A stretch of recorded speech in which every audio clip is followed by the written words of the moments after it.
নমস্কার, আপনারা দেখছেন আমন্ত্রণ টিভি আর আপনাদের সঙ্গে রয়েছে আমি শ্রাবণী। এই মুহূর্তের বিশেষ গুরুত্বপূর্ণ খবর নিয়ে। বাংলাদেশে আটক ৩৪ জন মৎস্যজীবী। আন্তর্জাতিক জলসীমান্ত লঙ্ঘনের ভিত্তিতে কিন্তু আটক করা হয়েছে ভারতীয় ৩৪ জন মৎস্যজীবীকে। সূত্রের খবর অনুযায়ী কিন্তু এই যে ৩৪ জন মৎস্যজীবী রবিবার রাতে কিন্তু গভীর রাতে মংলা যে নৌবন্দরটি রয়েছে সেই নৌবন্দরের কাছে দুটি ট্রলার সহ কিন্তু ৩৪ জন মৎস্যজীবীকে আটক করেছে বাংলাদেশ নৌবাহিনী। সূত্রের খবর অনুযায়ী এটাই জানা যাচ্ছে যে কিছুদিন আগে দুটি ট্রলার সমুদ্রে পাড়ি দিয়েছিল কাকদ্বীপ থেকে। মৎস্যজীবীরা ছিল তাতে, দুটি ট্রলারের মধ্যে ৩৪ জন মৎস্যজীবী ছিলেন।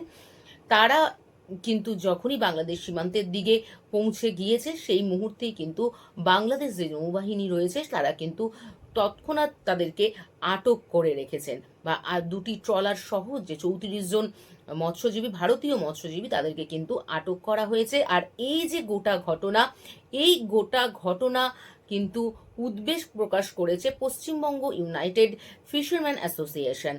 তাদের কথা অনুযায়ী যে এই যে বাংলাদেশের সাথে যে ভারতের যে একটা পরিস্থিতি চাপানোত্তর চলছে, বাংলাদেশের নিজেদেরও যে অন্দরমহলে যে বা অন্দরে যে একটা উদ্বেগ, বা তাদের মধ্যে তাদের যে একটা চাপানোত্তর চলছে, বা কোনোভাবেই যাতে বাংলাদেশের পরিস্থিতি সেইভাবে এখনো ঠিক নেই। বিশেষ করে বাংলাদেশ ভারতের সম্পর্ক এখন এতটাই তলানিতে এসে থেকেছে, সেই ওপরেই আবার পরস্পর যে ভারতীয় যে মৎস্যজীবী রয়েছে তাদেরকেও কিন্তু আটক করা হয়েছে। এই ঘটনাটা যথেষ্ট উদ্বেগজনক। কিন্তু এই যে সুন্দরবন যে দক্ষিণ ২৪ পরগনার জেলা প্রশাসনের যে এক আধিকারিক রয়েছে, সেই আধিকারিক সুন্দরবন সংলগ্ন অঞ্চল, এটা কাকদ্বীপ, তো সেই আধিকারিকে কিন্তু জানান যে যত তাড়াতাড়ি সম্ভব এই যে ৩৪ জন ভারতীয় মৎস্যজীবী সহ যে দুটি ট্রলার আটকে রেখেছে বাংলাদেশ সরকার বা বাংলাদেশ নৌবাহিনী, তাদেরকে কিন্তু যথাযথভাবে সুরক্ষা প্রদান করে কিন্তু যত তাড়াতাড়ি সম্ভব ভারতে ফিরিয়ে নিয়ে আসার ব্যবস্থা তারা করছেন।